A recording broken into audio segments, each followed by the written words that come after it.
for presenting on behalf of Professor Charles.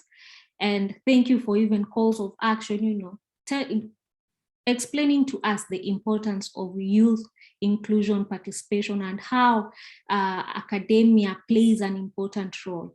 In the history of Africa, most of our movements, comes, it goes back to academia from Pan-Africanism, So this is a very important part of the conversation for the development of Africa.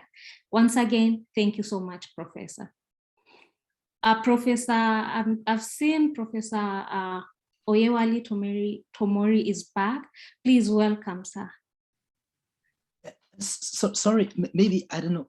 Okay, yes, okay, he's back. Wait, he's still muted. Yeah, he's back. Yeah, but he's muted. Okay, I'm asking him to unmute. Can you hear me? Yes, we can.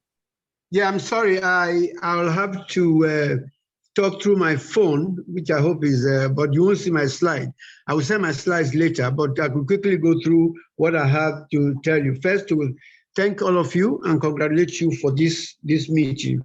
I've had some discussion with Elijah, and I'm quite really excited about what you are doing. The future of Africa is in your hand. Our generation have done what we can do. We'll be at the back to push you on, to give you advice where we failed so that we don't repeat the same error that we made. Thank you very much. And we're talking about the agenda, AU Agenda 2063, and the collaboration for career advancement, and what have been the experience advice that we can give. And I'm going to illustrate this with the African response to COVID-19 pandemic. You know the details of the Agenda 2063, so there's no need going into all that. There are different aspirations. A prosperous Africa based on inclusive growth is looking at an integrated continent, politically united, based on the ideas of Pan-Africanism, an African of good governance, democracy, other things like a peaceful and secure Africa, an Africa with a very strong cultural identity, common heritage, values, and ethics, and one where the development is people-driven, unleashing the potential of each of both the women and the youth. And Africa is a strong and united influential global player. Each of these has been, Professor Moneki had said, this is going to end this year. One of the agenda we're looking at, some of these things we're looking at, how far have we gone? And this is not the first time that we're getting situations like this in Africa. How many agendas have we had? How many resolutions have we had? And what has been the outcome of it? And as I look at the different aspirations, I just smiled and said, really, it's not, people talk about political will. I think we make the mistake. We think political will is the end of the story. The whole story is political commitment. Political will is just mere words. Political will is mere gas. Let me use the word. And you know what happens to gas. You don't see it, it disappears. Without commitment, all of the aspirations that we listed here will not go. And this is linked with the Sustainable Development Goals. And when you look at some of the 17 Sustainable Development Goals, they actually go on with the Africa Agenda 2063.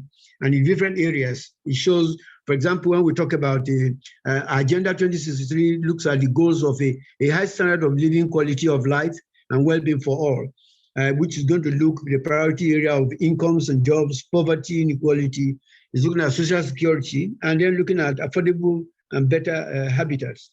You find this in the UN Sustainable Development Goals, in the areas of ending poverty, ending hunger, promoting an inclusive and economic growth, and making our cities much better than what they are. We looked at this Agenda 2063, which is looking at well-educated citizens with skills and revolution underpinned by science, technology, and innovation. And I think this is one of the areas where people talk, our leaders talk, they talk about getting science, technology, and innovation, and it costs money, and they're not putting money into it. So that goal is likely to fail because education, science, and technology has been an area where many African countries, including health, have not put their money into such. We are putting money into infrastructures based on loans that we're taking from different countries. We're paying back the debt and we don't see the effect. We're not building our people, we're building structures. We need people, the human resource, to do them. I can go quickly through all the goals. They talked about a healthy and well-nourished citizens. Again, COVID-19 has shown us that we have a problem. with our health system and to ensure that people enjoy life. And one of the greatest mistakes that leaders make is to look at, we hear of people saying health is a non-revenue yielding. But we forget one thing, that one disease can wipe out all of the revenue you've collected from oil or from whatever it is. And we're so short-sighted, looking at just this, we don't get too much money from hospital bills. But then when COVID comes, it destroyed the entire economy that you have put in place. So it's only a wise person who will look at health and see it as the backbone of development. We're looking at our economies, not dependent on just importation. Economies that depend on what you are producing. What are we contributing to the development of the world? Not consuming what others are producing. People who have put money and resources into their own discoveries, we are just ready to consume. We're begging for everything from toothpick to vaccines. And then even when we get the vaccines, we don't have the resources at home to make use of them. It talks about modern agriculture for increased productivity. And it looks at other areas where food, of course, is an area where we need to look into. And it talks about the environment. We're degrading the environment. We're breaking up the forest. We're destroying all of the biospheres that we have in our places. And in the process of that, we're exposing ourselves to other animals who are bringing diseases to us because we're moving in, breaking the forest, expanding in different directions, and increasing our contact with the different animal population. We're looking at a united Africa, which we're talking about a confederate. But of course, we know we're deceiving ourselves, because Africa can be divided into three main zones based on who was our colonial master. You have the English speaking, you have the French speaking, and then you have the Fitzpatrick of Spanish and whatever. And we still react on that basis. We are still tied to the apron string of our colonial leaders, and all these things about African unity is all FAS. It's all FAS, because back at the point, in many of our different countries, we are still controlled from either Paris or UK or US or whatever our colonial master is. And we're talking of the continental financial and monetary institutions. Yes, we are making some grounds. We have an African free trade agreement and all that, but it's been on for quite some time. We're looking at infrastructures which are found in different parts of Africa. They require money. And most of our countries, in my country, for example, we're spending almost 90% of our annual income on servicing the debts of which are used for those infrastructures. And we talk about democratic values. Do we have democratic values in our countries? Election is coming up in Nigeria now. We're seeing the way elections are being done. Not only in Nigeria, we have leaders in Africa who have been there for 50, 60 years. Who have been leaders. I mean, no election, or when they do election, it's a fast election. These are things we are pointing to our young people to see how can we come into that one. And so we're talking about couple of institutions. Human beings make institutions. If you don't develop your human infrastructure, forget your institutions. And then quickly, I'm looking at, you talk about peace and unity.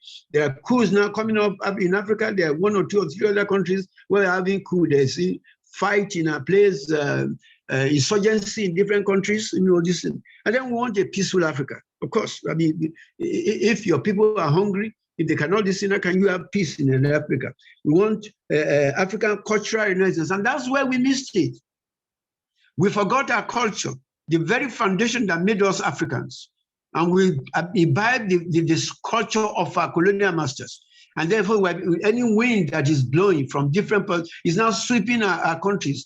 We grew up anchored in the good tenets of our culture, but we've forgotten all that one because we want to go modern. And then gender equality, of course, we know what it is in the situation about that. And then we need to engage our youth and empower them.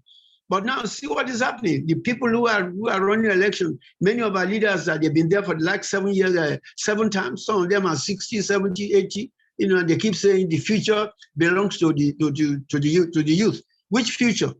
When you are taking their future right now in their lifetime, these are issues that we need to begin to look at. And as young people, you need to begin to identify these issues and find ways to go over them. And the generation that is ahead of you, by whatever peaceful means, maybe to start with, but getting around them to get sure that they give their dues, and then we should be able to take responsibility for the way we finance our. This is not getting loans and burden. Now, let me quickly go. I'm sure my time is going on. Currently, I was looking at COVID-19 situation. As of May 18 this year, which was yesterday, there were around 525 people million people who have had COVID in the whole world.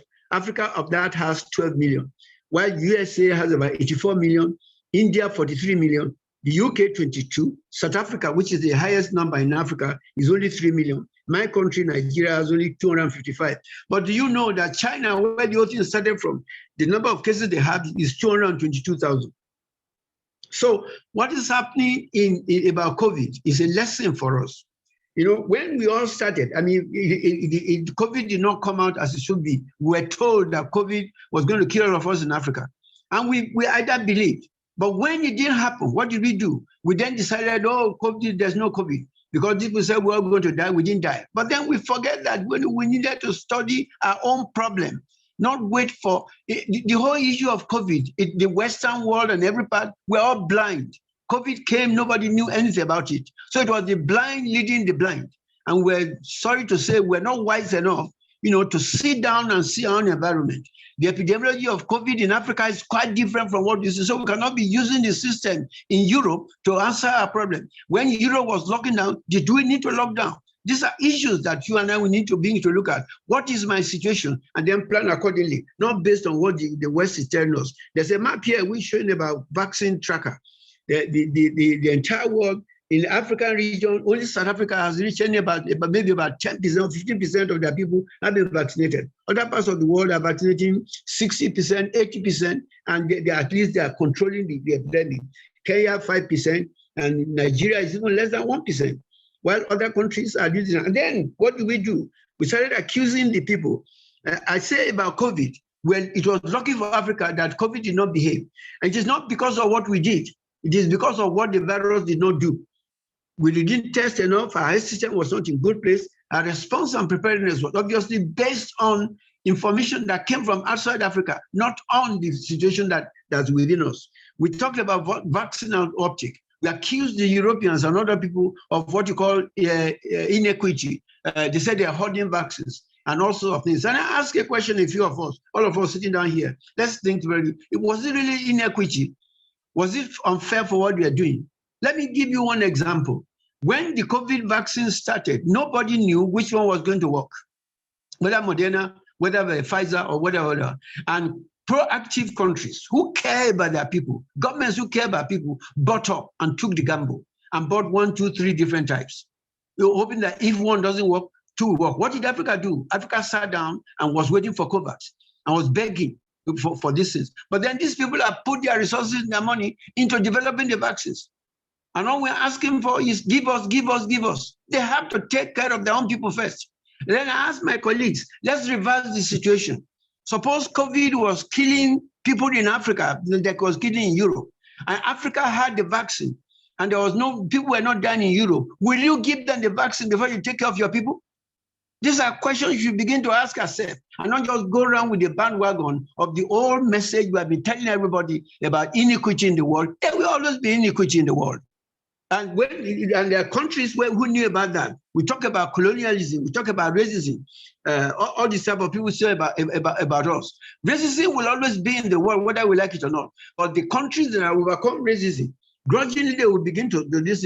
We need to begin to take action. Let me give you one last example so that we can go through that one. When we talk about inequity and about racism will always be there. When you sit down there between me and you, suppose you have a boxer, two boxers who are fighting. One is black and the other is white. Naturally, who will you think should win? Even if you don't know the black man before you don't know any of them, you have a choice to look at 2 boxers. One is black. It is a natural reaction. So let's not fight that one. Let's do something to make difference. The only way for the black man to win is for him to be strong enough to take care of the white person. Not to say, oh no, because he's black, he must beat the white person. So racism is always with us. How do we overcome them? And countries have overcome such things. India, Pakistan, Singapore, Indonesia, they all started in the same colonial era like all of us in Africa. Where are they today? Who talks about racism when we're talking about Singapore? Who talks about racism when India is talking about vaccine production, supplying vaccines to the entire world? These are the things you and I need to learn. You know, and I'm just that I'm saying that in 1947, when India got independent, what happened? It was begging Canada for penicillin to take care of its cases of tuberculosis and things. Come 2021, Canada was begging for vaccine from India. Please take note of that one and see whether there is not accusing people of racism and then sitting down and doing nothing about it. And that's the difference. One other important thing I want to say, those of you who remember when Britain came up with that one, I said, if you did not get the COVID vaccine that was produced in Britain, then you can't come to their country.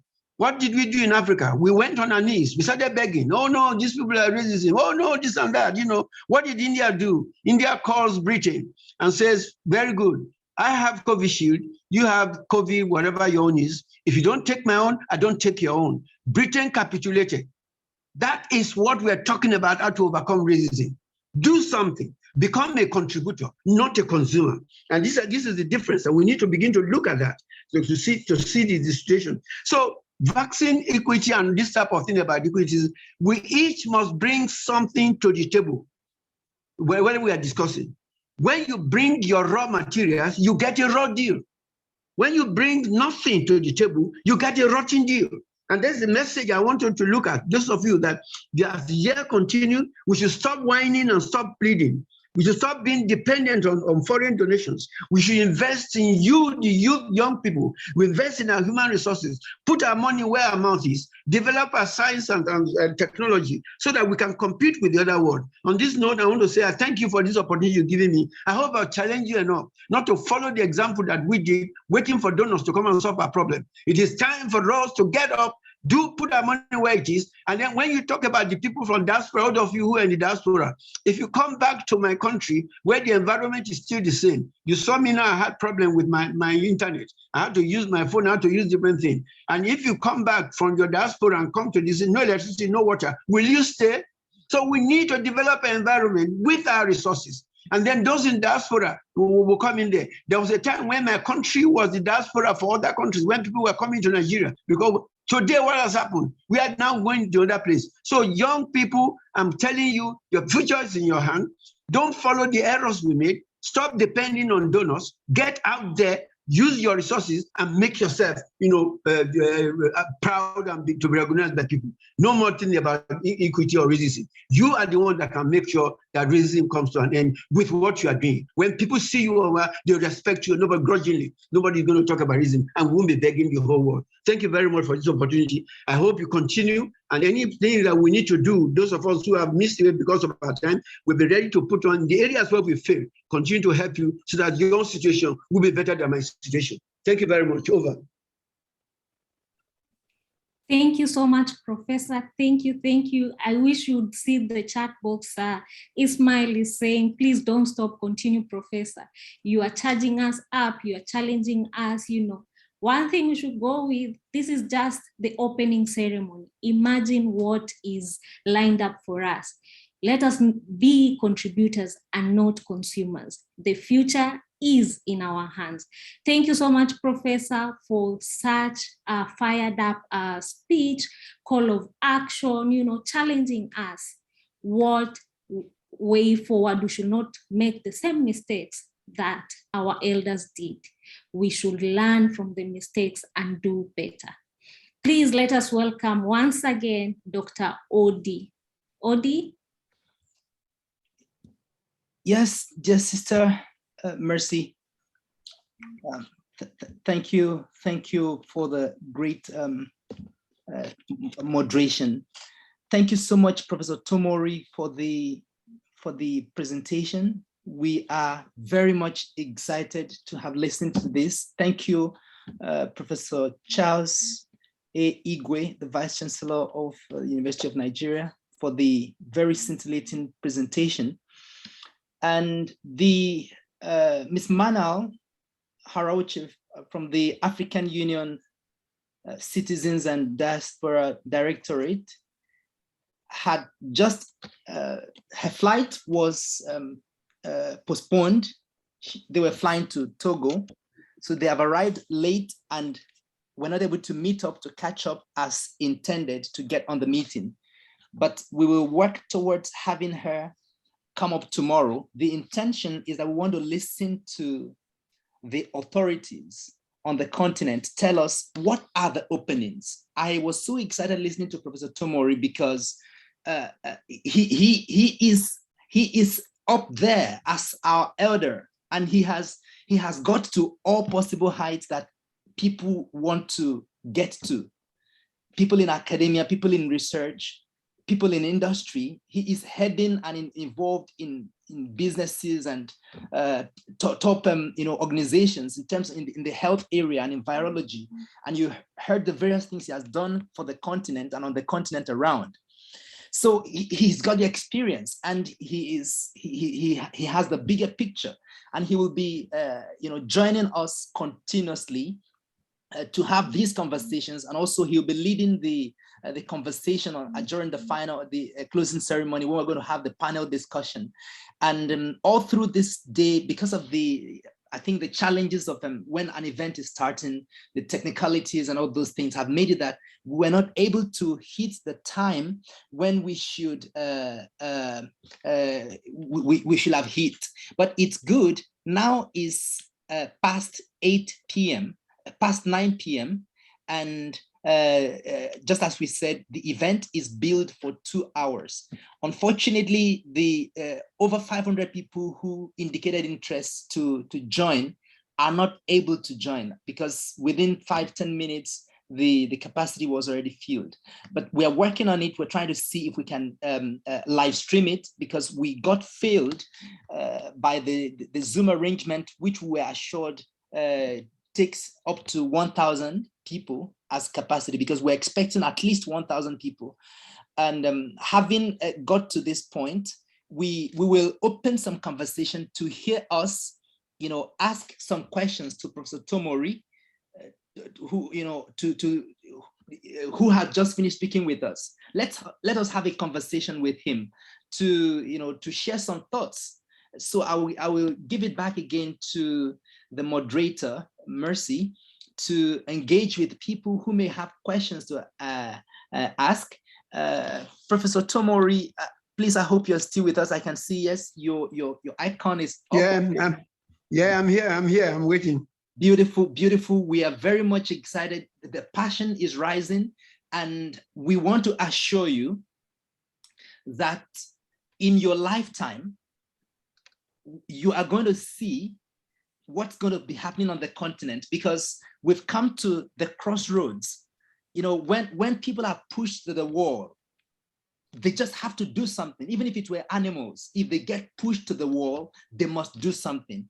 And what African young people can do is that we have the ingenuity, we have the intelligence. There is something up there. And a second thing we have is that we never give up. We are hardworking. Anywhere we are found, we are doing our best, and we are putting in our best in every sector where we are found. Recently, we've been able to get together in publishing for those who are in the academia. Recently, we published about 40 research articles in top impact journals around the world. And this is just an indicator of what we can do when we come together with defined interests. We're not beating about the bush. We're not we're not putting our mouths in things we don't know. We're not putting our hands in things we cannot do. So, ladies and gentlemen, I want to mention to you again also, we have in the house our brother Handiso from Ethiopia, who is currently the Chief Executive Engineer for intelligent manufacturing, in one of the companies here in Tianjin, and he's doing a great work. He's leading the space, and he won the gold medal in 2018 globally at the global competition for intelligent manufacturing. So subsequently, we're going to be planning trainings, intentional trainings, and delivering modules where we will engage with young Africans to find a way, working through their countries and ministries of science and education and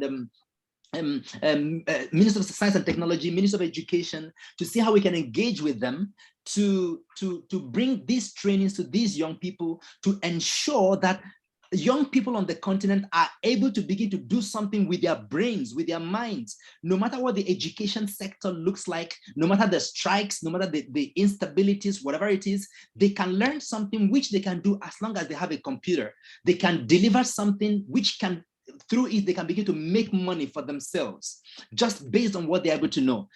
This, our brother has got a lot of patents already. So the wisdom is coming from within. He's developing it and it's evolving continually. And he is with us and he wants to do whatever he can. He's passionate about this. So ladies and gentlemen, I want to plead with you to put on your mind and see that we are in a very serious conversation, which is not in, we're not intending to have it stop any moment soon. This is an annual event. And in between, we're going to be running the initiative which is going to be inaugurated subsequently. It is so exciting to have seen your face just briefly, Professor Tomori. Yeah, thank you. Yes. So I think from time to time, you just open it a little and we enjoy. Yeah, the internet was misbehaving, so that's why I switched it off. Okay. Thank you very much. So please, Mercy, get some people, anybody who would like to say something or make a contribution or ask a question to our father who is right here with us. Please, over to you, Mercy. Thank you so much, Odi, and thank you for also introducing our brother who is in Tianjin. We have heard what Professor said. I believe all of us have been moved in one way or another. Something has stuck with us. Something is boiling in us. So anyone with a question, remarks, and as we ask questions, please let us also remember to remain, respectful in how we ask our questions. If you have a question, please raise your hand or a comment. Professor is still with us. He will answer our question. Anyone who wants to go first? Rich D has his hand raised. I don't know if you're able to see the raised hands. Yes, please go ahead, Rich D. You can briefly introduce yourself and your question, and then ask your question. All right, thank you very much. My name is Richard Dankwa.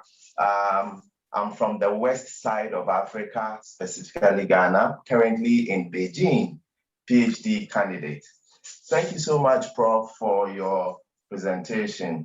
I mean, the two professors I really enjoyed. My question is this, Prof. Every time as Africans, we know our problems. We know what to do or what we are supposed to do. You mentioned quite a lot of things we are supposed to do. For example, we need to bring something to the table so that we can argue or make points when the need arises. Now, my question is, from your perspective, how should we do that? We need to strengthen our healthcare system. We need to build up our human capacity.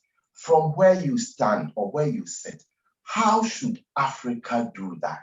Thank you very much. Could I answer that? Maybe I should answer them as they come.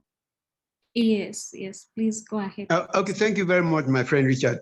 It all boils down to you and me as an individual. We point at the leaders. We say they're the ones responsible. But part of us are the ones who make our leaders what they are. I'll give you some good example. It's not everybody. In fact, you remember there was something about African culture that was stated. Many of my generation grew up on that kind of culture, where there was integrity, where there was some of my colleagues. I was talking with some young people yesterday. I was saying, have you ever seen anybody going on the road, in the bush, or maybe on the farm? And a farmer puts pieces of yam on there, and then people go there, put the amount of money, what it is, take the piece of yam and go. And we're joking today that if you try that now, not only will they take the yam, they'll take the money. They even take the farmer who has put the farm in there and has come with him. That basic cultural thing we've lost. Let me give you a good example. China, that where you are, they are a very cultural people. Singapore, and those other people, they have respect for their culture. We lost our own. We allowed the colonial masters to do, and we thought we were being educated by discountenancing our culture. That foundation is probably what made some of us. A few were not made that way, And when the new culture came, the foundation was not there. Those of you who know about the Bible, they said when the sower came, some fell by the wayside, some fell in the rocks, some fell somewhere else. These are the issues, which we need to. So it starts from you and me. Determine, our mind to make a difference. I'm in Nigeria. I came back from my country in 2004, where I headed a private university. And then since then, I've been, advising government or something. 2 days ago, somebody told me that I'm the problem of some of the things that is happening in my country because I am inflexible, because I'm rigid. We need more rigid people. In my country today, people are taking 100 million to buy ordinary form for election. 100 million naira. I don't know what that comes to in Chinese money. To buy election, and 24 of them have already bought. Yet our universities are on strike. Nobody for the salary. That money they've collected will pay the salary of the teachers. That's where we need to begin to fight. We must be ready to fight those things. But first of all, we ourselves must be convinced to do the right thing. It takes one individual who changed Singapore. It was not the entire Singapore people. It was their leader. And I'm praying that we get leaders in Africa. We know what to do, as you said, but we're not ready to do it because we think, one, it is too difficult to do it. Is there easier ways to get to achieve what we want to achieve? And those are the differences between us and the Europeans. This thing you're talking about, when people are coming about getting vaccines and things, these guys have poured money into the production of the vaccines. You are saying, give me, give me. What did you do with your own money? All of the oil that we have in Nigeria, gold you have in Ghana, and those other places that have their own. DRC has most of the best resources in the world. What happened? What did they do with the money? Our leaders are putting those money in mansions in Equatorial Guinea that has all the oil that can have. Everything is centered around 1 or 2 family members. Equatorial Guinea is begging Gavi to get vaccines to vaccinate their children. Those are the things that we need to begin to follow. And I've told my colleagues who are in the science, our science, it doesn't end in making tests but making research. Your science should be relevant to the needs of your people. You get involved. If there's no electricity if I have electricity in my university, I should worry about no electricity in the village next to me, because if they don't have, it's going to affect me eventually. So our relevance, so it boils down to you as an individual, me as an individual, to do our own bit. If many of us do what we do the right thing, our continent will change. Over. Thank you so much, Professor. If many of us do what you're supposed to do, our continent will change. That is so powerful. I can see Christopher Domamomo. Please, you can unmute yourself. Thank you very much, Ms. Mercer. And hello, Professor Tomori. Thank you very much for, thank you so much for your elaboration and for widening our mind again. Like I listened to you, you did mention something about what we can do on our continent in terms of creating the environment, so that when people in the diaspora go back, they can be able to live in a conducive environment.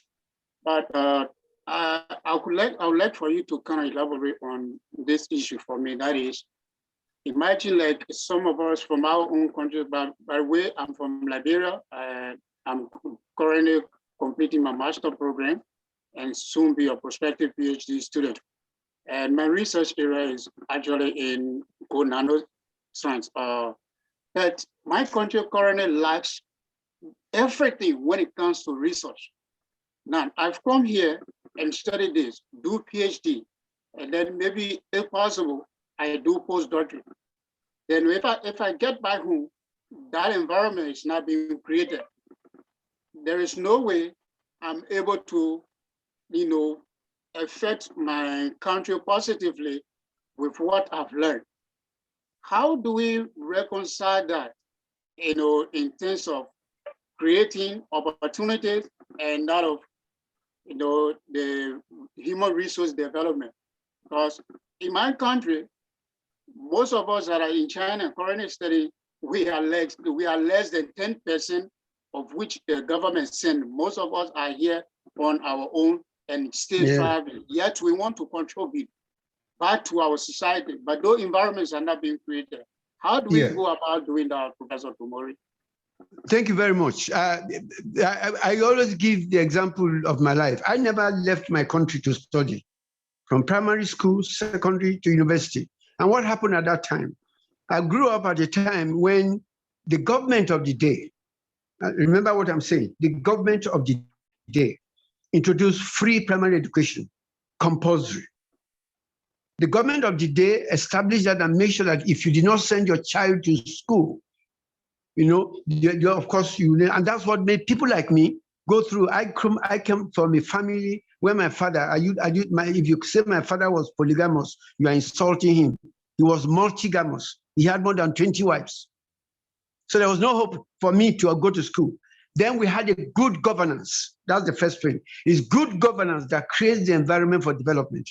We had good governance, which sent people like me to go to primary school in my village, to secondary school in another part of Nigeria, and university in another part of Nigeria. There was that, the government was good, there was no insecurity, all that. That's the environment I'm talking about. The people who did that at that time, they don't have two heads. They're still Nigerians. So what happened in between that time and the governance you have? I have a lot of friends in Liberia. I've been to Liberia several times for yellow fever in Bukanam and all those places. So I know what you're talking about. So it is that. And where we have these leaders who are not doing what they should do, you have a role, to point it out to them. In fact, during this election, when they were looking for 100 million to buy this thing, there was an article I wrote in the papers. While you are looking for money, these are some of the issues that the people need: our electricity, our health, our water and supply. We must, as scientists, not because my situation has made it possible for me, I can get electricity in my house, I can put solar panel in my room, I can surround myself with security. That is selfish. And I always tell people, when in my own generation, I said, I owe this country, this Nigeria, more than I can ever pay back. For the rest of my life, I will continue to serve, to make point to our government, to tell them that, if this country can make me what I am, they can make better people out of the current generation. You know one thing about your generation, you are much smarter than my generation. If they give you 1/10 of the environment which I had, Africa will not beg anybody. That's the message we need to begin to talk about everywhere we go. It's going to take time, but if we don't start talking, we'll never get there. All those people in positions of, like my position, what am I afraid of anymore? I'm not begging any government for any extra job. I have by the grace of God, the pension I have is money enough for me. I'm satisfied, I'm not greedy. So I don't want any government position. So I can say it as it is. But the majority of us who are educated, who are this thing, we refuse to because we're looking for legis for the government. And that's where the problem is. And even the educated people, so that within your university environment, you have everything you want, then you are satisfied. Your teaching, your research should be at the forefront of it, is your relevance to your environment, not the Nobel Prize you win, not the whatever European journal that you write into. What is your relevance? What is the relevance of the research you are doing to the environment where you are? Until we begin to think, we educated people to think along that line, we will never get to the point. Until we are bold enough to tell the people, not caring what you're going to say. I told you when I come, the people said the Tomori is rigid, is inflexible. I said, yes, I'll be inflexible. Because we're fighting over the same thing and saying the same thing, but you keep talking to them. Whenever you come back, I mean, for those of you, what made you to go out of your country? Because the environment was not conducive for you to do anything. If that environment gets worse, you're not going to come back. If you come back, you won't stay too long, you go back. So that is the crux of the matter. We need to improve that environment. The environment I had that made me not to travel out of my country for all my education must be brought back. And it is by talking, by pointing out to the people, by showing examples, by letting them know that, this country, I saw somebody, I said, my country was UN. I said, what is UN? I said, Utopia, Nigeria. My country was utopia, as far as I was concerned at that time. Because, there was safety, there was security, I could go anywhere I wanted, I had good education. We still had we had a little bit of progress, no doubt about that. But things were going, we're making progress. Now we are retrogressing. I've been to Liberia, as I mentioned. When I go back there, it's not what I knew of those days. And when these people come in supposedly to come and help us, they're helping themselves. There's no international aid that does not aid the person who is giving it to you. Those of you who know the Bible, what the Bible says, it says the recipient, the giver, benefits more than the recipient. When US comes in and gives you 100 million, some of the things we do, and they said, okay, you need to buy a vehicle. Will they buy the vehicle from your town? They'll buy it from their industry. In Nigeria, they are building a lot of things. They are even bringing plywood and all those things from China, shipping it and say with aid. You know what is happening in Kenya. You know what is happening in many other countries. So, my friend, it's in our hands. It is for a few more people, young people like you, to be bold. You have nothing to lose. Situation can't be worse than what it is. So fight it out. Talk to the people. Say it out to them. Let them know. And I know they can force you, but they can't suppress you for too long. Over. Thank you so much, Professor. A follow-up question to that is, now there are some people who are, some leaders or some people who are occupying certain positions who have been there for over a decade. But there has not been anything positive that can improve the particular institution in which they are working. Now, as a young person, upon completion of our studies, and then I went back home, for example, to work in our system, and I got into the system and tried to improve. Now, those people there will definitely look at me to be like, in our setting, we call the know-all. Okay, what is it that he wants to prove? Does he want to prove that he's the only person who have gone about and studied? You know, now I become a target because they feel that I'm trying to do the right thing so that the system can be vibrant and conducive for everybody.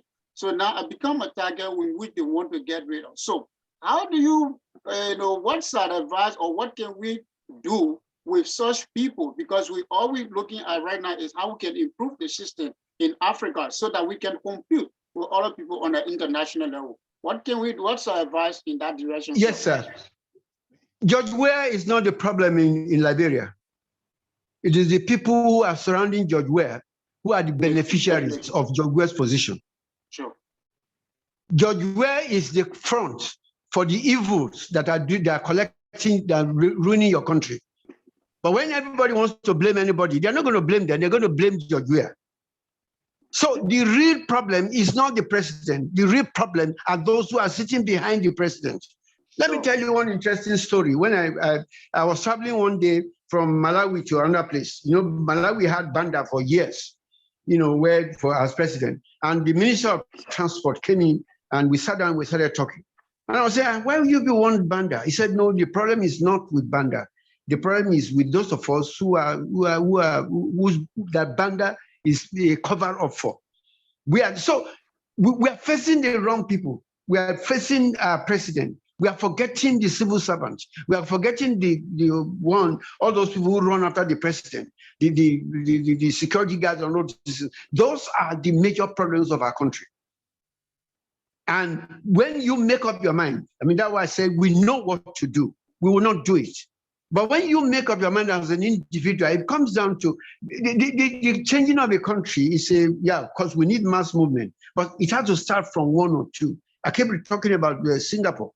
I keep talking about leadership in Indonesia. We keep talking about, they have problems, but they're making progress. See the whole of Dubai. Dubai was a desert land, which nobody, when they're riding camels all over the place 20, 30 years ago. What has happened? They had an individual who had a vision and the other thing. And so you must have vision for what you want in your future. You as an individual is not just to get your PhD and postdoctorate and then that's the end of it. What vision do you have to change your environment? And when you have like minds like those of you on this platform we are talking now, when you have like minds and you have that vision, you can move this continent. Like I said, when they tell you the future, you are the people of the future. Don't get deceived. You are the one for today. Start it today. Because they will never let you have a future. Sure. They will make sure that, see in my country, who are the people contesting? They are in the 70s and 80s. Where are the young people? Because they will never leave. And when those people, when they finish, they bring their children to take over your place. In my country, there's one of the politicians who has established a private university. But all his children are graduating from overseas. And I'm saying, if I were in charge of that place, I would take his license and close his university. These are certain things that we need to begin to stand up for. What is your vision for your country? And how do we need to do it? And sometimes we have a saying in my place that the man they use his head to crack coconut may not likely eat out of that coconut. But sometimes maybe God makes your forehead stronger than coconut, you know. And therefore we need to go out there and challenge and fight. I mean, I've been warned many, many times in my country of what I say, the things I do. But by the grace of God, I've been blessed. I'm 76 years old. What am I looking for again? I didn't wait till the 76 before I started talking. I've been talking ever since the day I knew, because I grew up in my family where my father spoke his mind. And that's why I was talking about culture. How do we bring your people up? Say your mind and damn the consequences. That's what my father brought up when we were living. I told you we had a polygamous house with so many children. You have to fend for yourself and you have to fight for yourself. Some of you may have, you'll not be like my own, where you have a one mono family. But then it doesn't really matter. What is your vision for your country? What's your vision for yourself? What is all your studying you are doing? What is the purpose? That begins to this. And then you have people of like purpose. Again, like this group you are, get together and turn our continent. I said one point that you are more intelligent than my generation. You have access to information which I never had. If we give you 1/10 of the environment I had, you will turn Africa around. Make up your mind to do that. And that's where it is. So as you look at the people who are really causing the problem in your country, you know, I know the president takes all the blame, but those are not the problems. It's the man, the civil servant in the office. How many presidents, some of you start your life as a civil servant, you get there at 25, you retire at 60 or something. That's 35 years. Within 35 years, I've had 3 or 4 presidents who have gone and gone. You have remained there forever. Shopping, stealing, and all that one. And here we keep punching you, the president. So let's do what we each need to do. And when we are many enough who are doing the right thing, change will come. Positive change. Over. Thank you so much, Professor. Thank you so much, Professor. Thank you so much. Change will come if many of us do what is supposed to be done. That is so powerful. I know we are all charged up. I know this is, you know, a very timely conversation. So let us stick to one question per person so that all of us who have got questions will get a chance. Let us welcome Dr. Handiso. He's the Chief Executive Engineer at Tianjin Robotics Company and Intelligent Manufacturing. Doctor, you're welcome. Thank you. Thank you also that both of the presenters. I've got a question for both of them. If the other presenter is here or not, I don't know. First of all, that Africa do not have a problem of resources. This is fact. Good. So my question is how we cultivate or produce well-educated, skilled human capital for that resource to process, because that the worlds are going in the high technology. Every technology is functional currently in the other world. Some of them are functional in Africa. To fully manipulate and interpret and what we are called that, to make that functional in Africa, how we can cultivate well-educated human capital and skilled people for better life of African young youth, as well as the others, how we can produce these people without the interference of political aspects.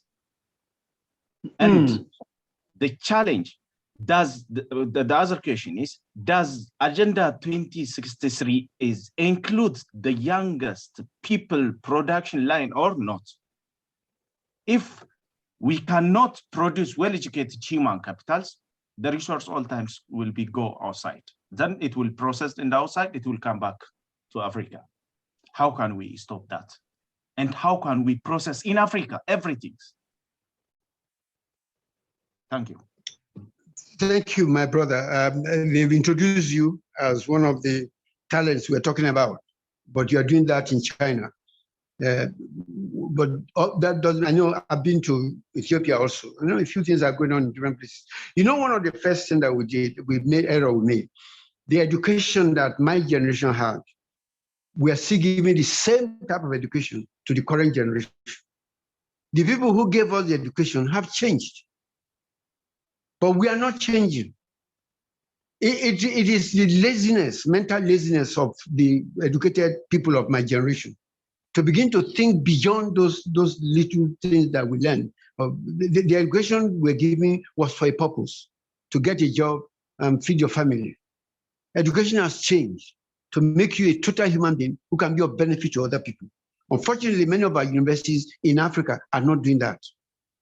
And it requires, it's a change that can only come also from within. The younger people that are all on this panel who get into their universities will begin to become the, what do you call it, the channel for change. But it takes courage to challenge your leader, to challenge your boss, with a little bit of this thing, so that our education system can move away from what it was in the colonial era. As I mentioned, the colonial education we're given, the people who brought it to us are no longer using it. And we're not looking. The same problem I was talking about, the COVID. When COVID came, we were all blind in Europe, blind in Africa. But the blindness in Africa, we became deaf with our own blindness by not studying our own environment, by not looking at the epidemiology disease to determine how we're going to respond. We're waiting for WHO, we're waiting for global to make up their mind. Internally, we need to look at our own environment. How do we go? How our generation, our parents, how are they surviving under their condition where they were before? What native intelligence they have to survive? So our educated youth today must, that's why I use the word vision, must go beyond just acquiring degrees. But the education must be different. And then don't wait for me to teach some. You, like I say, me that I'm teaching you, like I use the word, you are more versatile than myself. And you are going to find a few of us who appreciate what is happening and are ready to adapt. People like us, a few of us are adapting. I'm putting on the youth and tell them, look, this is the direction to go, and advising with a little bit of it, but majority are not. So back to your question, it goes down to that the change will come when people like you, with all the new techniques you have and the vision that you have, begin to find like-minded people like you to work together. And it's going to take time. But if we, like I said, if we don't start, there's no way we can do that. People ask about, where would what about can the youth get everything done without this? It's a matter of can you do it by force? No, force is not going to solve the problem. Intelligence, but with that, it takes a little longer than force. Force can destroy everything that is there. Intelligence will take some time, to follow gradually, convincing people and moving them to what the situation is. We had a situation in Nigeria during the polio eradication, when the religious people came up and said the vaccine was tainted with something. And Nigeria became the laughing stock of the entire world, when we're getting about 5 cases of polio every day in my country. But it took understanding, talking to those people, explaining to them what it is. And today, most of Africa now is supposed to be free of polio. That took time. So patience, I ask for you young people, know where you are going. Get like-minded people together. Work together. Whatever opposition you get, don't worry. It's a matter of time. 2 things will happen on your advantage. By the grace of God, if things work out well, those who are opposing you are older than you. They will die before you. You have much longer time to push and push and push and turn out, because eventually it is your life. It is your country, because many of us now are talking, our time is almost over. Therefore, think of the future. What do I want my children to be? What type of situation is? Work towards that with that vision. And you're going to have people, you still have a few people like us who will give you all the support that you require. But you must come out there and join and get out there and get this thing done in your different countries. Togetherness, I mentioned something about the fact that you're talking about Africa. Africa, we're still totally divided about our colonial past. The French people will go to France for the problem. The English people will talk to America or whatever. Spanish will go to Spain. Portuguese will go to Portugal. That's what is happening. When AU meets and they take a decision, that only ends up in Addis Ababa. When they get back to their state, Macron is waiting for the French to sort them out. Britain is going to come and make some comments. America is going to make a comment or something of that nature. Until we in Africa decide that it's our own, it is for us. No matter, we are going to suffer some things at the beginning. All the good things we enjoy, we may lose them, but it's only temporary. And we must move forward for a greater future, what is going to be better for us in the future. Over. I can never answer all the questions, but it's just that I can make suggestions. And then you are the one, like I said, I use the word, you are smarter than my generation. So use that smartness to do better than my generation. Over. Thank you so much, Professor. And, you know, I'll use Saka Kaunda's comment. He or she says the discourse has taken a illusionary road. And this is what we wanted. We wanted to turn our words into action. We wanted to plant a seed that, you know, we'll be angry, we'll be yearning this development for Africa. We will take it as our personal goal that me as a person, Africa is my agenda, you know. Professor asked, what is your agenda for Africa and for yourself? What is your, start from home, what is your agenda for your country? I think we'll take, I don't know, Sakuda, are you in? Saka Kaunda, sorry, I'm masquerading your name. Is Saka in? If not, in. Yes, I am in. Ask your question, you had raised your hand. I actually posted the question as a message, the chat. Oh, okay. Hello? Yes, we can hear you. Yeah. Are you able to read it? Why did you say it? Because it's a bit difficult to. Yeah. Okay. So I was stating that barely 5 months ago, I was chatting with some of my friends from Nigeria. One of them, he works here in China, and one moved to South Africa. And they were telling me that, my brother, it's difficult to get a job back home. That the people, the establishment back home views you as a threat, that you've come from abroad with good academic qualifications, publications. So they see you as a threat, and they will do everything possible within their power because they are there. They occupy the departments. They have been there for years. They'll do everything possible to suppress you, frustrate you, intimidate you, and finally ensure that you don't get a job back home. Is this thing happening? Is it true? That was my question. Okay, thank you very much. What you said is true. Yes. That's number one. But then you yourself, you should see yourself as a threat to them. I mean, you are, whether you like it or not. Yeah. You are better educated, you are better experienced, you are better. So they will see you as a threat. And you better regard yourself as a threat. And how do you prepare when somebody says you're a threat? You prepare against yourself, isn't it? You don't go there like a lamb going to be slaughtered. You know you are going back, and these people are going to be ferocious against you. They're going to be ferocious against you. So you guys yourself prepared for the ferocity that you're going to meet at home. And then look for alternatives. If A doesn't go, what other things can I do? And let me tell you one thing. When you are excellent, when you've done what you need to do, they will hate you, but they cannot do without you. Sooner or later, they will call you when they need something done. Something good, they'll come and look for you. I've been in Nigeria, I've been back to Nigeria now since 2004. I was quite loud in what I used to say. I used to write in papers and things. I came back. And, you know, in fact, there are times when I'm appointed into government positions, and you know the reason? Not because they want to use me, because they think they can use to silence me. That if he's working under the government as a government member, he will not talk. That was the greatest mistake and error they made in their life.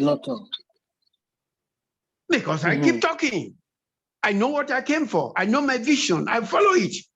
So when you call me and say, come and join, I will keep telling you these are the things to do. Sooner or later, the deaf will hear. The blind will see. Like I said, it takes time, it takes work. You're coming home for what? Not for fun.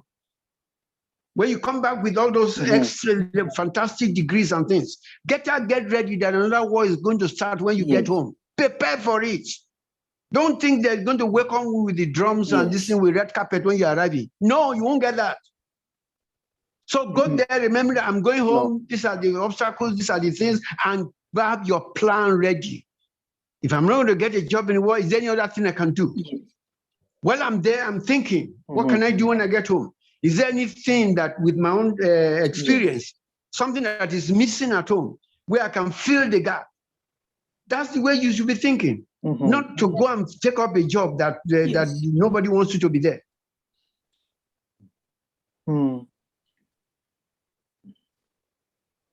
Thank you so much. You know, even we don't realize that time is really running. We are almost getting to 10.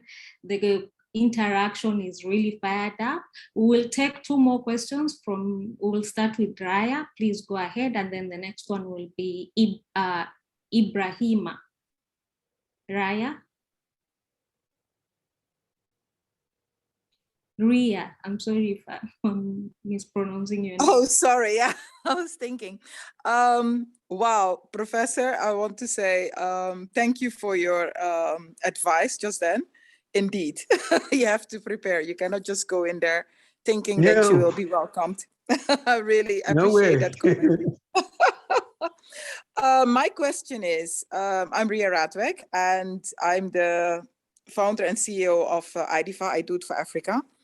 I'm from African descent, but still I would like to participate in making the continent better. Of course, I have a choice then of 54 countries, but and I choose for all 54. How can we participate? How can we infiltrate? Why am I saying this? Because many of us, we don't know really what's going on the continent because we live outside. We are trained in so many things. And like you said before, yes, if you train somewhere else as a diaspora African, let me say it like that, it's difficult to come back home.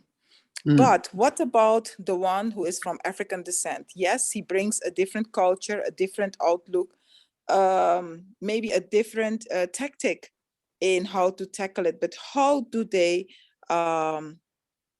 get in there? Are there organizations where they can join?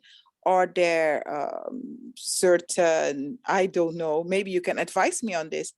Okay. Me, myself, I'm for art and culture, and I want to inform my people, which are people of African descent, what is there. So I'm planning to do a drive from China to Africa and make a documentary about African art and culture, because I think that's what can be an opening door for the diaspora, or diaspora alone, the people of African descent, to look forward in participating in investment or all other kind of doors that are there in Africa. But please, I would like to hear your advice on this. Thank you very much. You started right.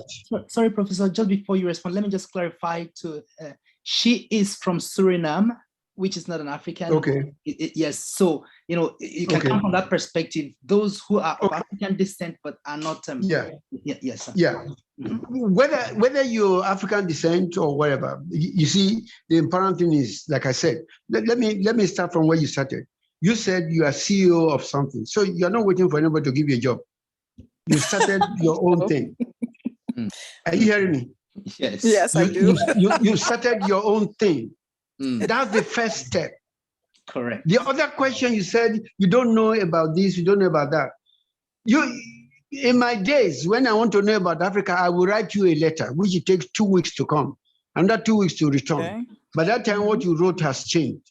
Today, you have the internet in your this thing. What do you want to know about anywhere in the world that you cannot find on the internet?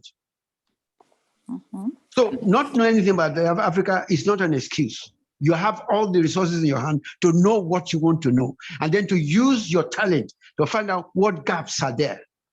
Where can I come in with my training because of the knowledge you now have of Africa? And that's why knowledge is important.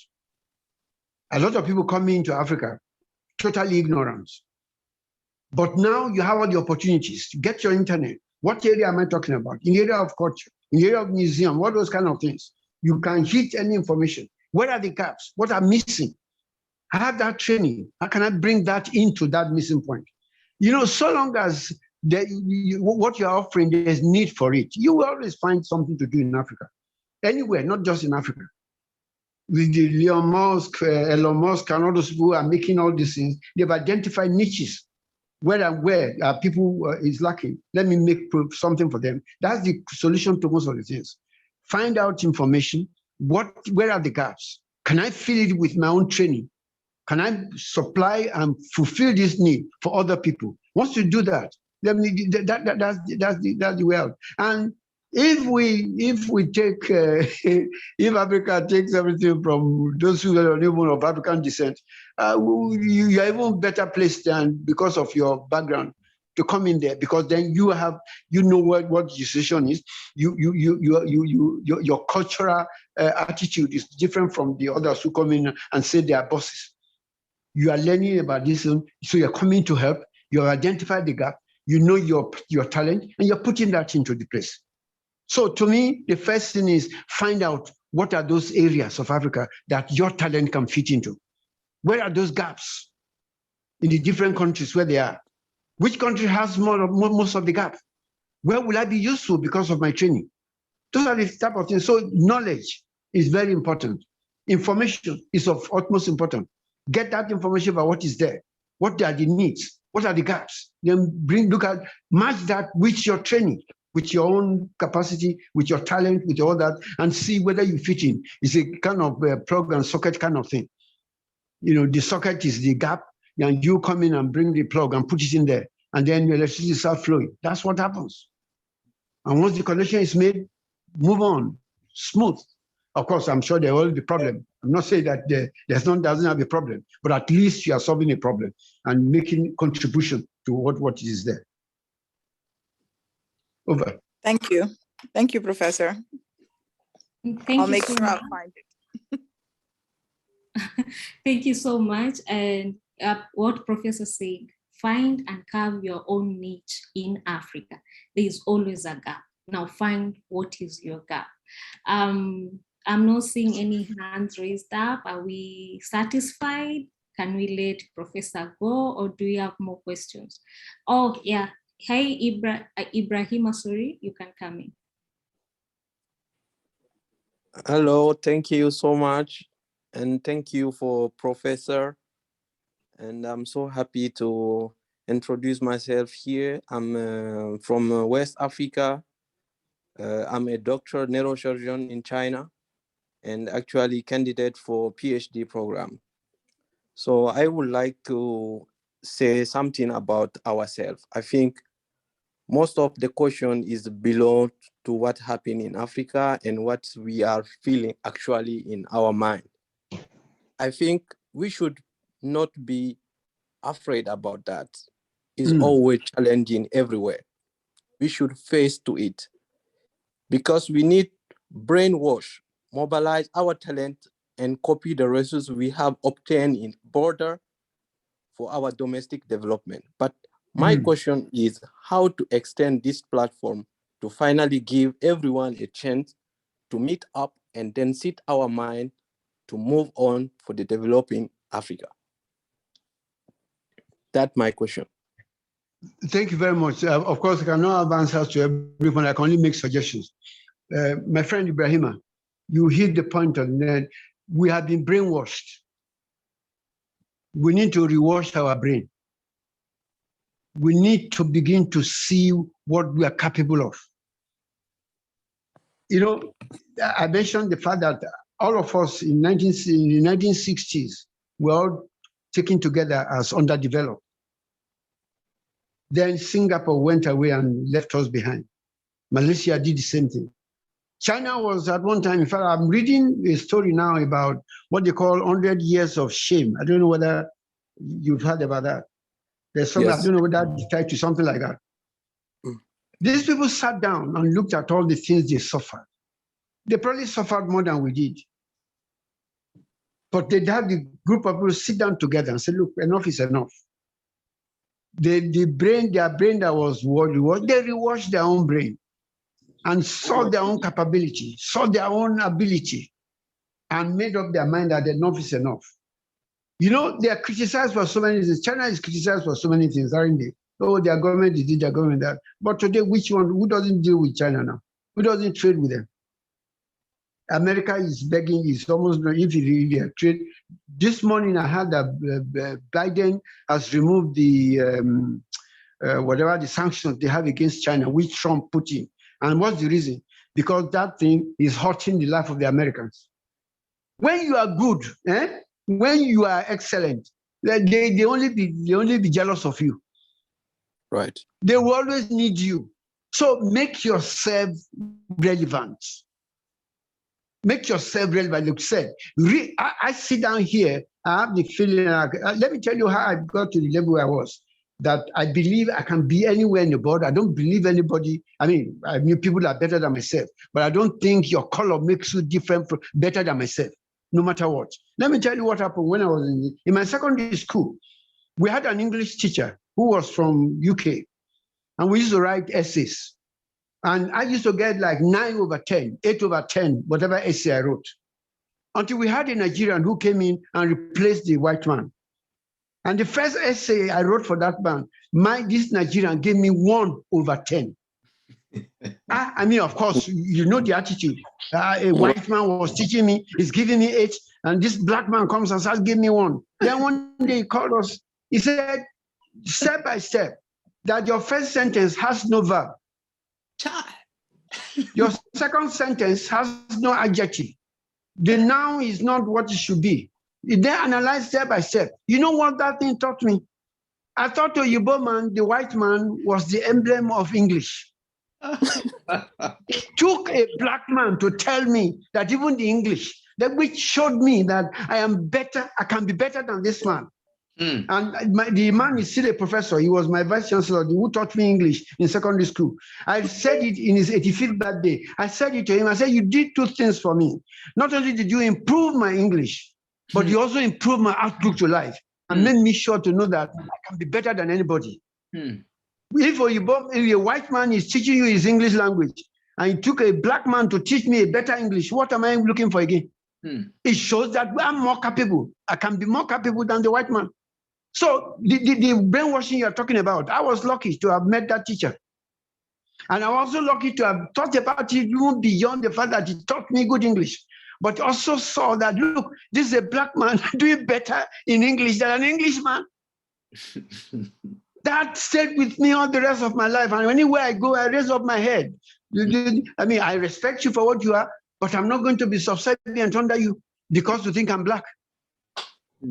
So let's go forward with that. God has given each of us talents. My talent is different from yours. Make the best use of the talent that God has given you. Excel in that one. And people are coming to America and are making, what's the name of my, I didn't know the name of that, your friend, that the Ethiopian, who is in China, who is winning gold medal.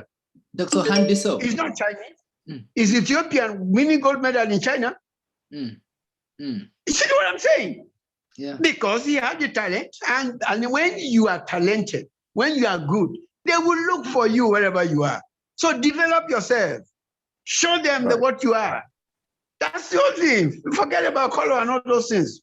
So forget about all this nonsense about racism and equity. You know, when I started saying, I said, naturally, if a black man is in a boxing ring with a white man, naturally, I want the black to win. I may not know the two of them. It's a natural thing. So don't quarrel with that one. And for the black man to win, he must be strong enough and to beat the white man. If he's beaten, I know it's his fault, not because he's black. So my friends, let's go out there and show the talent that we have. Excel in what we're doing. They will look for you, even if you're under the cave in DR Congo. They will come and search for you. Over, sir. Thank you so much, Professor. Thank you. You know, we have to decolonize our minds as Africans. Totally. We have the talents, we have the resources. We are just colonized here in the brains that we cannot do it, we have to go out. Professor did it. He did his education, all of his education in Nigeria. He didn't have to go out.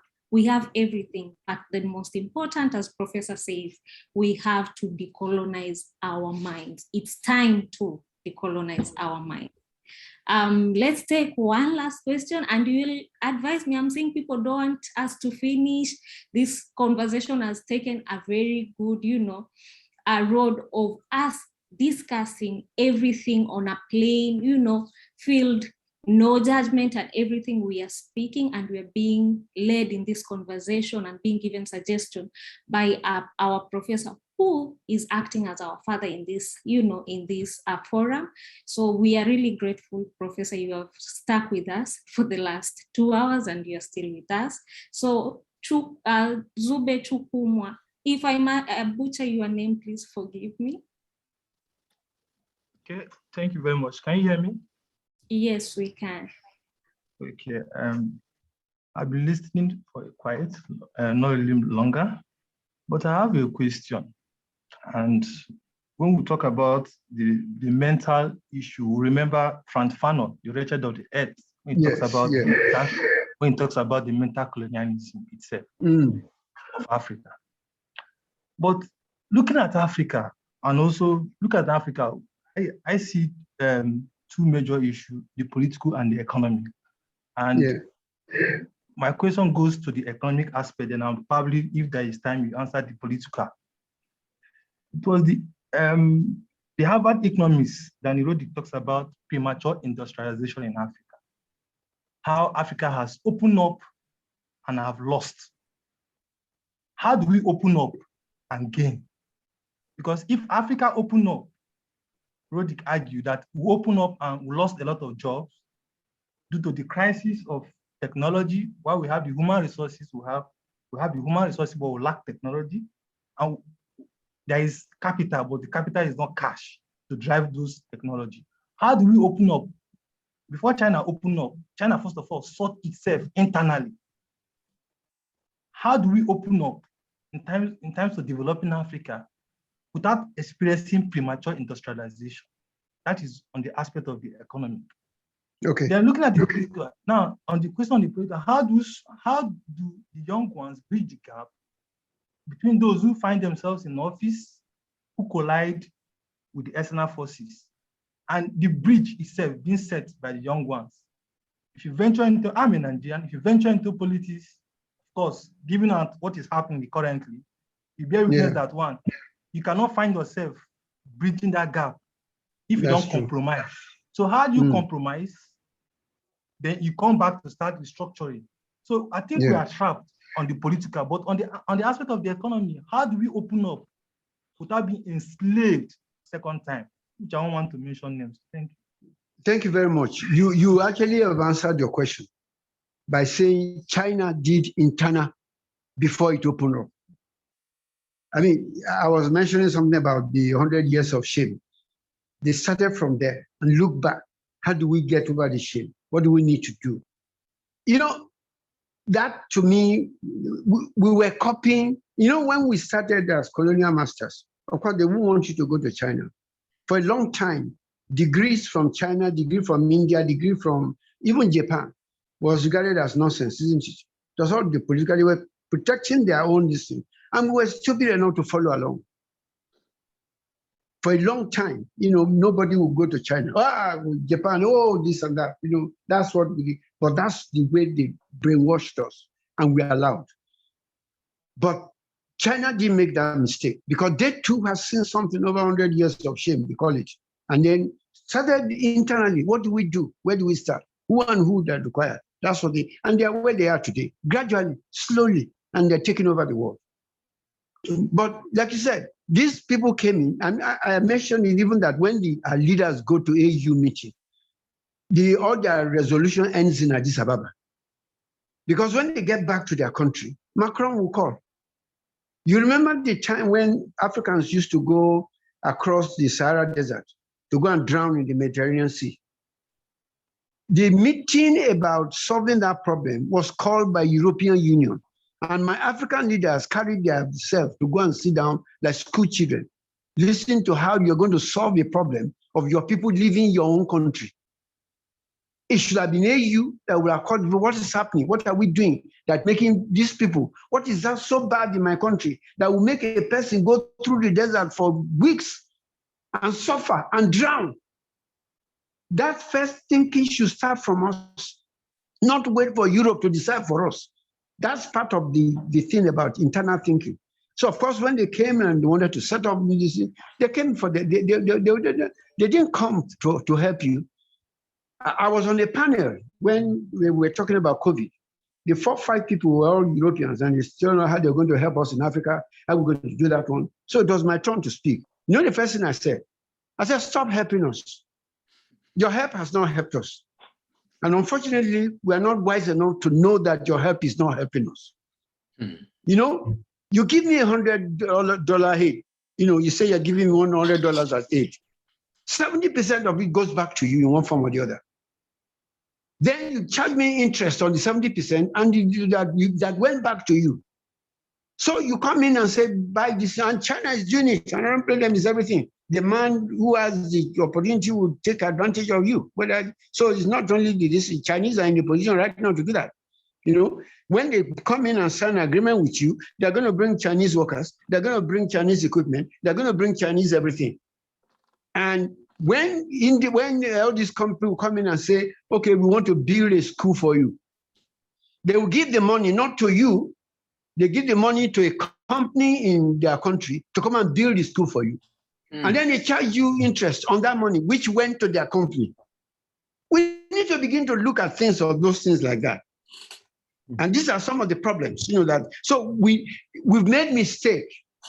It is to retrace our step. That's why I was talking about the vision, about you to begin to think. You don't think along the way my generation thought. You should be thinking differently. What do we need to do? It's going to take you time. It's not going to, they will keep talking about Singapore. Singapore didn't happen in 1 year. It happened in 30 or more years. But if you don't start, you will never get to that end. So now's the time, like your group, Elijah, and your group get together, begin to think differently about Africa. We made errors. We made mistakes. How can we go back from there? That thinking is the first line of action. Then you can bring in there, you know, then begin to look at what next to do. You're not going to get your answer today, the day you start thinking. It's going to take some time. Be patient enough for that. I mean, young people going to politics, of course you cannot. Is there any other way you can get in? Who are the people who recognize in Nigeria? Some of them are not politicians. When you talk of Dangote, it's not the only political party. They are industrialists. There are people who have used their talent to become what did they become. They are equally recognized. So you don't have to go the path of politics. You can go into other paths, excel. I mentioned Elon Musk. He came from South Africa. He's in the US now. My brother that you just mentioned now, the one from Ethiopia who is winning gold medal in China, he came from there. So it is not only through politics that you can become something. In fact, the economic is the more important thing, because, and you in health, for example, what did I say about health? They tell you health is not revenue yielding. But then all you require is one disease to wipe out all the economy. Where do you come in? Where do you come in? These are the questions. These are the things we need to do. So that's the very first thing. Getting into politics is going to be as it is. In fact, a lot of us are very scared about going to politics. But step by step, the people who make the difference, who are the people, even in the US where you're talking about politicians, it's the industrialists that are running the place. The politicians are the front. The ones who are making all the decisions. When you're talking about the politics, it's Bill Gates in any party. Is Warren Buffett in any party? What are those young people who started the internet and all those things, Facebook and all that? Are they in any party? They may have sympathy, but they're not pure politicians. Their politics is the economy. So let's branch out in different ways. And we have we say Africa has the largest youth population. If each of you are doing things that, you know, in your own different way, together, when you come together, we can overturn the politician. They'll be one coming to beg you to do what is right.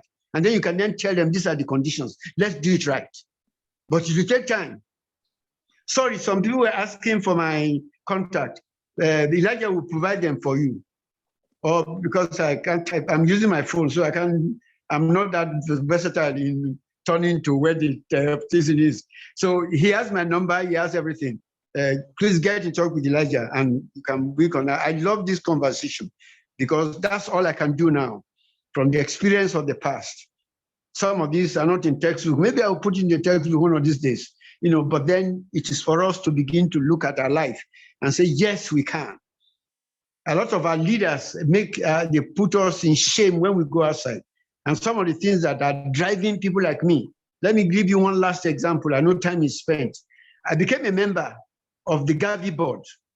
These are these Gavi people who give vaccines to everybody. And on the first day, when I got in there, I introduced myself with the pride of an African. My name is Tomori, and you could see me bubbling on my chair. And then the first comment made by the CEO of that meeting, when he gave the presentation, he said, I'm so delighted. And I was thinking he was going to say he's so delighted he has met me. I didn't know it was something else. He said, I'm so delighted that finally we got Nigeria to pay the first tranche of the money she misused. Did you hear that one? Yeah. The first comment after I introduced myself as a proud Nigerian was for him to say that he's so excited that he finally got the money, the first tranche of the money that my country misused. I felt like entering the floor. Unfortunately, it was concrete floor, so I couldn't go and bury myself inside. Those are the shame that we get outside. And you and I need to, what can we do about it? Are you getting my point? So I was deflated, because of what people do in my country, which had nothing to do with me. Remember that in what you are doing. Do excellent things in your country. When you get out there, you are representing me, you are representing your African. Do excellent things there so that when they see me, they will remember you that, oh yeah, he's an African. Because like that man, like Elijah, like Ibrahima, like what's the name of my friend from Ethiopia? Like all the gold medal winners. Those are the people. That's what you should be doing. So that when I can probably come into China or whatever, and they say, yeah, when they see me, they say, yeah, he must be from the same family with whoever it was. Thank you, sir. Thank you so much, Professor, for staying with us for more than 2 hours. Thank you to all the participants, all the speakers, distinguished guests. This has been different. We are used to welcoming, opening ceremonies being, formal and people go. But we are starting a new thing whereby we are charged up for the next conference, sessions coming up. We know what we want. Our theme is the Africa we want. We have the ideas, we have the talents, and we have the resources. It's time to decolonize our mind, and it starts with having conversations with people who are ahead of us, like Professor, who is ready to talk us through everything, to learn from these mistakes. This 1 week, we all need to attend daily. We will be getting more and more wisdom, more knowledge, We will cover our niche. By the end of 7 days, trust me, everyone will come back and say, I've discovered this is my niche. This is my agenda for my country. This is my agenda for Africa. This has been such an amazing session, very interactive. Thank you so much, Professor, for, making it relaxed. People are ready to ask questions. This is the Africa we want, where our voices are heard, where participation is core, where inclusion, everyone can ask questions, everyone can, give their input. This is the Africa we want. Thank you so much. I'll welcome Odi, and then we will welcome the person who will give us closing remarks after Odi. Odi, please, the floor is yours. Yes, ladies and gentlemen, please permit me that I keep coming in just briefly. We are engaged in a strategic arrangement, and it's like a war, and we are aware of it. Professor Tomori mentioned it. We are not in a joke. Something serious is happening on the continent, and we have taken it upon ourselves. People have put in their time, because one big challenge we've seen is that people don't have time to engage with one another. We are so busy and absorbed in our own private activities, trying to see what we can do to survive, to become great, to become influential. But the truth is that at the end of the day, when the chips are down, we are all together. Our problems will still be your problems, no matter how great you become. And I want to mention that if we realize, just like some people were mentioning that, okay, they want to take Professor Tomori's number, and of course he has authorized, and I'm going to make it available to people. But brothers and sisters, it's not even a thing of going to have private conversations. Yes, but of course is very fine. But whichever private conversation you're having, please be strategic about it. Let it not be about you trying to take something or trying to find a way of making just yourself better, making yourself comfortable. Maybe Professor Tomori helps you do one thing or the other. However you are doing it, whatever you're doing, whosoever you're talking to, be sure that you are strategic about it and you are thinking about the bigger picture of solving our problem. Our problem is our problem, and it's not your problem. Many of the things we suffer is not your problem. You are intelligent, you are smart, you are, just like Professor Tomori mentioned, you are able to, you're smarter than several generations, you have more resources at your disposal to get things done, and things have been made easier that people can set up things by themselves. So however you're doing it at every moment, because we're going to be bringing a lot of people with a lot of opportunities, whatever you're doing, whatever ideas you are getting, which you want to be supported, please remember, let us do it as a group. And that is what the initiative is. The Africa Competency-Based Precision Citizen Participation Initiative is going to be running continuously, and we have a timeline of 2063, just like the Agenda 2063, to see what we're going to hit at that point, and we'll see how to drive together. If you drive alone, you will achieve very little. Make yourself a little comfortable, but your children may suffer for just the fact that you made yourself comfortable alone. Your children may suffer for it. So let us always think the bigger arrangement, how we're going to use it all together so that we can, get things flowing. And of course, we will keep trying our best to see how we can ensure that we will get things done. The conversation has just begun and it's going to continue. Please prepare yourself. Come early tomorrow. Come early tomorrow. We're starting again at that time. And I will hand over again to our moderator to bring on the person that will give us the closing remarks. Thank you. Thank you so much, Dr. Odi. There is strength in diversity. There is strength in numbers.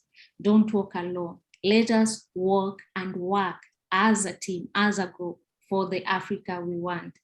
Ladies and gentlemen, let us welcome Dr. Oyewale Ibrahim, President of Nigerian Young